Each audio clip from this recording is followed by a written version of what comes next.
Hi, in this video, I will show you how to activate Bitcoin on Cash App. So first, you just have to simply download and open your Cash App application.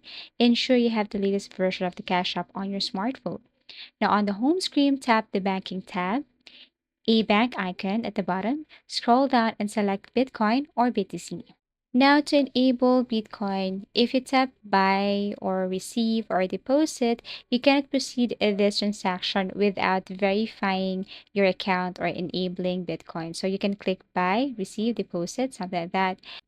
So if you tap buy Bitcoin, it will take you directly to your account verification. And if you tap deposit, it will take you directly to your account verification. So you can tap buy or deposit Bitcoin. Now, if you tap any of this, then this one will pop up. To keep your account safe, verification is required to buy, send, and receive Bitcoin and Cash App. So click Verify Identity. First, you have to enter your phone number. So you have to type your phone number here. You need to enter your legal name. So you need to enter your first name and your last name. So make sure that everything is correct here. After that, click Next.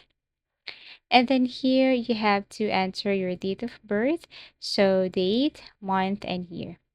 And then after that, you need to enter your 4 digits of your social security number, tap next, and that's it. So these are just the basic information that they need in order for you to activate Bitcoin on Cash App. Thank you so much for watching and see you again in our next video tutorials.